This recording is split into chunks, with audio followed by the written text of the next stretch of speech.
To Kenya now, where the Supreme Court has ruled that the gay community can register a rights organization.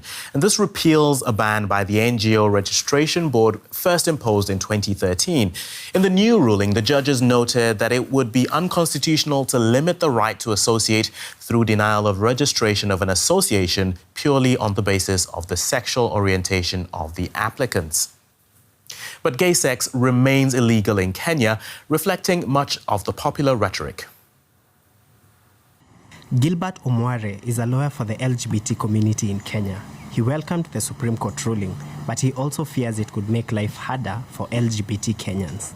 People were elated, but are also scared of the risks that are associated with identifying themselves, but also with the harm that might result as a backlash from a judgment in the Supreme Court that they may not necessarily have been involved in, especially within the context of the recent murders of queer people that will remind you that you can't just go out there and be your true self. He says lesbian and gay people in Kenya still have no protection from the threats of extreme violence they face every day. The issue is, can I live? Can I be safe? Can I go to my home and not be followed by the borders outside? We know the people that they are scared of leaving the house because if the border riders outside see them, they could rape them. We have situations where corrective rape has been used against people. Homosexuality is a taboo subject here in Kenya. Gay people say they face persecution and even violence. They feel the law is against them, as is the wider public. Many of the people we spoke to on the streets of Nairobi have very strong opinions on the topic. We are not going to have any kids. We are not going to sire kids. That is the bare truth. For me, I totally disagree with that. I can't accept. There's no way a man can have a man relationship and a woman relationship. For me, no, that's a no. They should just do what they want to do. I mean, whatever they feel is right. Kenya's largest Pentecostal church is an influential voice in society and reflects similar attitudes. Homosexuality is really not African. African culture preserves what I would call the traditional family, where there is a father and a mother, one male, the other female, and the children who grow up within that kind of family setting. We also feel, apart from being an African, that homosexuality is contrary to biblical directives. President William Ruto says Kenya will not legalize same-sex relationships under his watch. We cannot go in the direction where women will marry fellow women and men will marry fellow men. That can never happen in the Republic of Kenya. Just watch this space. It will happen elsewhere, but never in Kenya. For Gilbert and the community he represents, the future looks bleak despite the Supreme Court ruling. The issue of LGBT acceptance is a fiery debate in some Christian circles. The global Anglican Church is facing a crisis with some of its members condemning their British counterpart for approving the blessing of same-sex couples. In a statement, the bishops from Africa, Asia, Latin America and the Pacific say they no longer recognize Archbishop of Canterbury, Justin Welby, as the leader. DW's Julius Mugamba reports from Uganda, whose Anglican Church is also one of the signatories. Namirembe Hill, in the outskirts of Kampala. The British built this cathedral as a house of worship, but also their base to spread Anglican Christianity through what was then a colonial protectorate. Now at the same place, 130 years later, the converts are turning against the Anglican leadership in Canterbury. They say the English are diverting from the faith they once taught. Archbishop Stephen Mugalu accuses his British counterpart, Justin Welby, of departing from tradition by allowing the clergy to bless same-sex relationships. Brethren, that is wrong, that is wrong, that is wrong. As the Church of Uganda, we cannot accept that. Mugalu and 11 other Anglican archbishops from countries including South Sudan and Congo signed a letter saying they no longer recognize Welby as head of the Anglican Communion. If they want to take their holy church into the belly of a whale, they are free to do that. We are, after all, autonomous Anglican provinces. We think it's a bad idea, but they are free to do it. But they are not free to drag the whole Anglican communion with them. Gay rights activist Frank Mugisha says the Archbishop's public rejection of blessing same-sex marriages has made an already difficult situation worse. Increased violence, blackmail and extortion by law enforcers, and also social exclusion. We've seen some members of the LGBT community being denied services if they go to health centers, and also we've seen members of the LGBT community being thrown out of homes by their own families. Mugisha says he is a prayerful gay man. He wants all churches to be more inclusive. I am a Christian and I'm Catholic, practicing Catholic. I mean, some people find that hard to believe, but I follow my faith, and I take my faith very serious. Other than harassing the marginalized groups, other than creating more discrimination, the church should be the place for sanctuary where people go. And for me, I believe that is what church is supposed to be for, where people go if they feel unwanted, if they feel outcasts in society. Churchgoers are in the majority in Uganda and must have a deep respect for the opinions of its leaders, like the Archbishop Mugalu.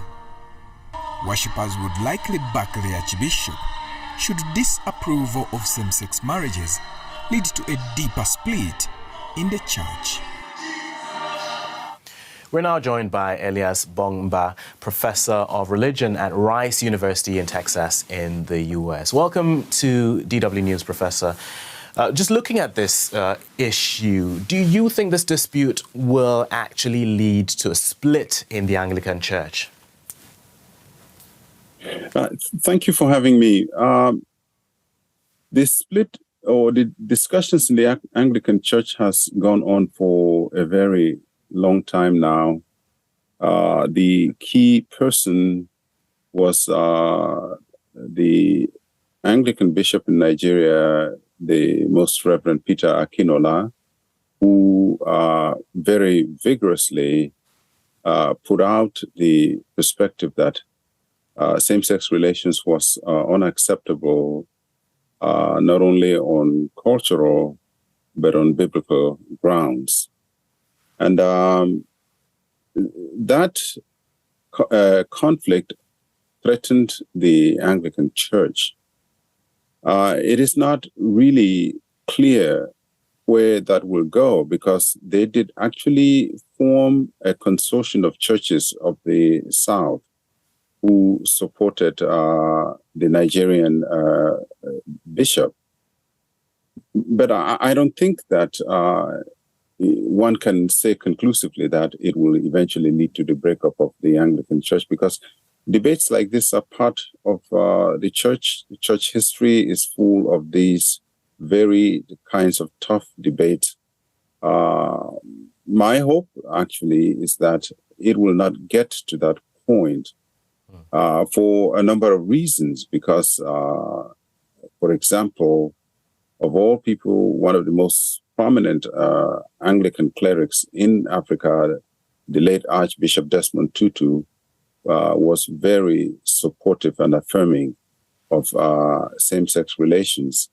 And South Africa, that has a very strong Anglican tradition, also has the church there has wrestled with these.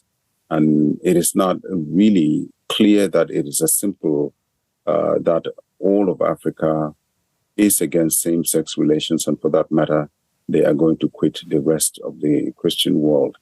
Right. Again, my hope here is that the ties are so strong that they will continue conversations on these issues. Right, because the implications would be huge, wouldn't they? Considering nearly 60% of Anglicans worldwide are in Africa. Yes, the implications would be huge. I mean, it would be one could call it a seismic shift in the church. But I also think that the ties that bind the Anglican Communion worldwide, including Africa, are far more stronger than this one issue. I think further consideration, thoughtfulness, deliberation on the teachings of the church, and even the very basic notion that when there is a conflict or division, people should talk from a perspective of love, tolerance, and acceptance. One hopes that in the end, I think people would be able to see the larger worldwide vision of the church and not allow issues like this to break the communion apart. It is a doctrinal issue. Why do these churches have varying, or seem to have varying interpretations of theological issues based on where in the world they are? You know, the Africans versus, for example, the Western Anglican Church. That's a complex question. Like you say, it's a matter of interpretation. The way the African churches have raised the issue is that both in the Hebrew Bible and in the New Testament, same-sex relations were condemned. But the progressive voices, and here I count myself as part of that, have argued that the Christian faith is involves a lot more than sexuality or the very focus on sin. I think several years ago, there was a wonderful study on homosexuality and the New Testament. And the argument was that even when Paul in the Romans text condemns same-sex relations, he is actually one of the core arguments of that is that people should not be judgmental. People should be accepting of each other. And I think on disputed questions like this, it seems to me that in the long run, and here is just a hope, that people will disagree, but extend love to one another and work together for the greater good, not only of the Anglican Communion, but the Christian tradition in general in Africa, where we still continue to experience a lot of growth. Okay, we'll have to leave it there for now. Elias Bongba, Professor of Religion at Rice University. Many thanks for your time. And thank you so much for having me.